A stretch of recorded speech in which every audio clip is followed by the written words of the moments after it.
Hello friends. आज हम देखेंगे कि जेल योग बंधन क्या होता है और एस्ट्रोलॉजी में, ज्योतिष में ये कैसा देखा जाता है। तो हम कुछ एग्जांपल्स भी देखेंगे कि बंधन योग क्या होता है। जो बंधन योग होता है वो बेसिकली हम कुंडली से देखा जाता है और उस केस में कई कॉम्बिनेशन होते हैं, लेकिन एक मेन कॉम्बिनेशन जो हम कई बार देखते हैं कि अगर लग्न लॉर्ड 12वें घर में हो या 12वें घर का लॉर्ड आपके लग्न में हो तो ये कुछ इंडिकेशन दे सकता है कि ये आदमी को कोई लीगल इश्यूज, इम्प्रिजनमेंट या ऐसी कुछ तकलीफ़ें लाइफ में किसी न किसी महादशा के दौरान या अंतरदशा के दौरान आ सकती है। पर इसका मतलब ये नहीं है कि सिर्फ एक ही इन्हीं दो कॉम्बिनेशन से देखा जाता है, बहुत सारी चीज़ें और भी देखी जाती है। तो अगर आपकी कुंडली में हो तो एकदम ना घबराएं, ये सिर्फ एक अंडरस्टैंडिंग के लिए है कि हम ये कैसे देखते हैं। तो एक और चीज़ जो हम देखते हैं किसी भी कुंडली में, 3 भावों को ज़रूर हम नज़र डालते हैं। एक तो 12वां भाव है, एक छठा भाव है, एक 8वां भाव है।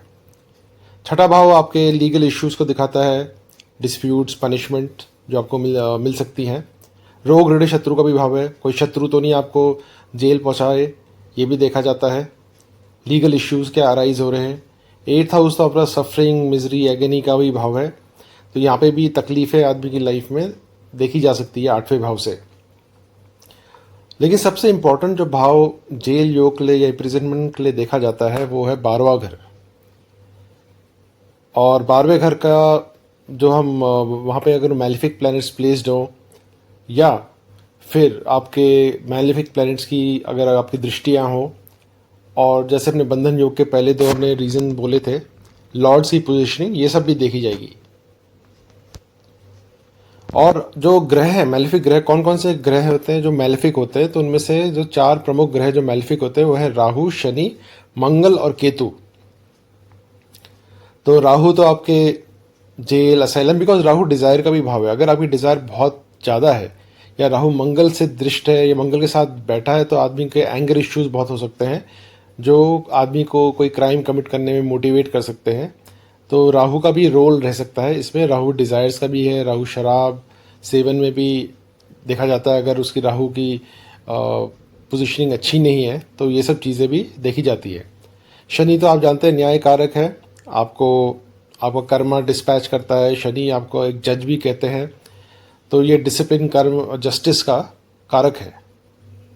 तो इसकी अगर या शनि नीच का हुआ या 12वें भाव में शनि प्लेस्ड है या मंगल शनि 12वें भाव में है, तो ये सब चीज़ें दिखाती हैं कि आपको ऐसे कष्ट आ सकते हैं, लीगल इश्यूज या इम्प्रिजनमेंट के प्रॉब्लम हो सकती है। मंगल शनि आगे 12वें भाव में बैठे हैं या शनि नीच के हो गए आपकी कुंडली में, और शनि का एस्पेक्ट 12th हाउस में है या 12th लॉर्ड पे शनि मंगल का एस्पेक्ट्स है, तो ये भी प्रॉब्लम क्रिएट कर सकता है। मंगल जैसे हम तीसरा जो मैलिफिक प्लैनेट है, ग्रह है, इसको पुलिस और लॉ इन्फोर्समेंट के लिए भी देखा जाता है।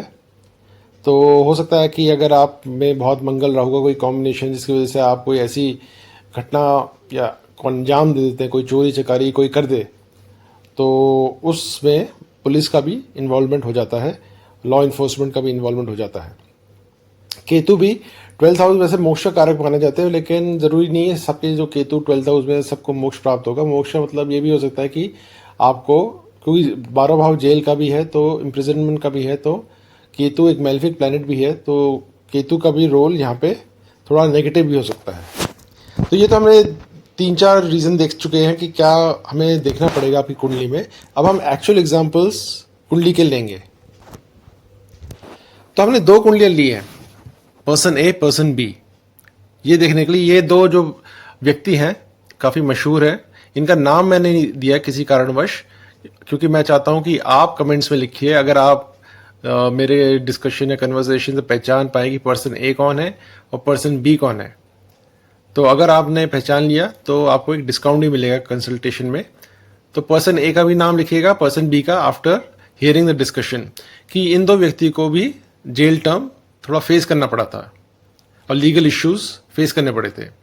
तो पर्सन ए है, पहली कुंडली है, इसमें हम देखेंगे कि लग्न में 4 ग्रह विराजमान है, शुक्र, सूर्य, शनि और गुरु। तो काफ़ी ज़बरदस्त है ये चारों ग्रह, इसको बहुत ही लग्न में चारों अपनी एनर्जीज प्रोवाइड कर रहे हैं। और अगर हम देखें, इनके चंद्र भाग्य भाव में विराजमान है, अब मंगल इनके 10th हाउस में उच्च के रोचक योग बना रहे हैं, जो इन्हें दिखाता है कि इनका कर्म जो कार्य क्षेत्र है बहुत ही अच्छा है, बहुत ही फैला हुआ है। ये एक हम थोड़ी हिंट दे दें, एक स्पिरिचुअल या रिलीजियस लीडर भी है। और इनको थोड़ा कष्ट आए थे 2013 के बाद, इनको 8-10 साल शायद जेल में व्यतीत करना पड़ा था। और इनकी अगर हम देखें बाकी ग्रहों की प्लेसमेंट्स, हम सिर्फ 12th हाउस और बंधन योग का हम अभी देख रहे हैं, बाकी हम इतना नहीं डिस्कस करेंगे। तो इनके 12th हाउस है बुध और केतु विराजमान है। केतु एक मेलेफिक प्लैनेट है और 12वें भाव का जो स्वामी है, जो हमने बंधन योग के लिए बताया था, वो लग्न में विराजमान है। तो 12वें भाव का स्वामी गुरु लग्न में विराजमान है और शनि और मंगल से दृष्ट है। शनि लग्न में ही है और मंगल की चौथी दृष्टि इसको दिखाता है कि इनका 12th हाउस में प्रॉब्लम है। और एक और चीज जो देखी जा सकती है, इनके 6th हाउस का जो स्वामी है बुध, वो 12th हाउस में जा चुका है। तो ये दिखाता है जो 6th हाउस होता है रोग रूढ़ी शत्रु का भाव है, तो शत्रु उनका जो शत्रुओं की वजह से, इनके जो शत्रु होंगे उसकी वजह से ये जेल पहुंचे, क्योंकि 12वें भाव में विराजमान है बुध और केतु से भी दृष्ट है। तो ये कुछ चीजें हैं जो इनकी कुंडली में हमें दिखाई देती है कि इस वजह से इनको ये परेशानी आई। और उस टाइम पे इनकी 7.5 भी चल रही थी। 2013 के बाद इनकी 7.5 भी चल रही थी, जो थोड़े से टाइम पहले ही खत्म हुई है। तो ये तो थी एक कुंडली। अब हम दूसरे व्यक्ति पर्सन बी की कुंडली पे आते हैं। ये भी बहुत बड़े व्यक्ति हैं, इनका नाम बच्चा बच्चा जानता है और थोड़ा पॉलिटिक्स से एसोसिएटेड है, ये हम आपको हिंट दे देते हैं। इनका लग्न बहुत ही अच्छा, चंद्र उच्च के बैठे हैं, लेकिन केतु से दृष्ट है। और बाकी हम देखें तो इनके 12th हाउस में शनि नीच के हैं। तो पहले इंडिकेशन दिया शनि नीच है 12th हाउस बड़ा कमजोर है। और इसके स्वामी जो है मंगल, वो भी वेल प्लेस इतने नहीं है, लेकिन मंगल इनके 3rd हाउस में नीच के हैं। तो शनि 12th हाउस में नीच के, और इसके ओनर जो स्वामी है वो भी 3rd हाउस में नीच के हो गए। तो ये देखिए कितना 12th हाउस इम्पैक्टेड है। तो इनको भी थोड़े टाइम बंधन योग का सामना करना पड़ा था और एक टर्म गुजारना पड़ा था। अब वो रिलीज हो चुके हैं शायद बेल पे। तो ये हम देख सकते हैं कि कैसे ये बंधन योग काम करता है, स्पेशली उनकी दशाओं के टाइम। और पहली कुंडली में भी शनि अब देखिए तो लग्न में नीच के हैं, तो शनि दोनों कुंडली में नीच के हैं। तो अगर आपने कर्म अच्छे नहीं किए होंगे, इसका मतलब ये नहीं है कि कोई पर्सन हम ये कह रहे हैं किसी को सर्टिफिकेट दे रहे हैं कि बेकसूर है या कसूरवार है, ये तो कानून का काम है। लेकिन हम ये कह रहे हैं कि कुछ योग बने हैं जिसकी वजह से इनको ये परेशानियों का, दिक्कतों का सामना करना पड़ा। और ये जरूरी नहीं कि इसी कर्म के इस जन्म के भी कर्म हो सकते हैं, और प्रारब्ध तो है ही इनका, तो पुराने जन्म को भी कोई ऐसे कर्म किए होंगे जिसकी वजह से उनको ये सिचुएशन देखनी पड़ रही है। रेयर केस में ऐसा होता है कि कोई व्यक्ति इनोसेंट है और उसको भी ऐसा प्रॉब्लम फेस करनी पड़ गई हो, तो लेकिन कई बार प्रारब्ध जो हमारे होते हैं वो पिछले जन्मों के कर्म से देखे जाते हैं, तो हो सकता है कि उसका कोई कारण रहा हो। लेकिन हम चाहते हैं कि आप, जो हमने ये सब बताया आपको, आप दोनों पर्सन ए पर्सन बी का नाम कमेंट्स में लिखिए, और जो भी सही लिखेगा और हमसे कंसल्टेशन चाहता है उसको 20% हम डिस्काउंट देंगे। मेरे ईमेल एड्रेस में जो नीचे दिया हुआ है उसमें आप अपने name, place of birth, date of birth, और अगर आपको लग्न की राशि पता है तो वो भी ज़रूर लिखिए, ताकि हम 100% श्योर हो सके कि ये कुंडली आप ही की है। और अपना नाम, date of birth, place of birth और लग्न कौन सा अगर आपको पता है, और 2-3 सवाल जो आप हमसे पूछना चाहेंगे, क्योंकि हमें भी थोड़ा टाइम पहले देना पड़ता है कुंडली की एनालिसिस करने के लिए, और उसके बाद ही हम किसी नतीजे में पहुंचते हैं। तो अगर 2-3 कोई सवाल है उसमें मेल जो ईमेल एड्रेस दिया है उसमें लिख दीजिए, then will try to contact you.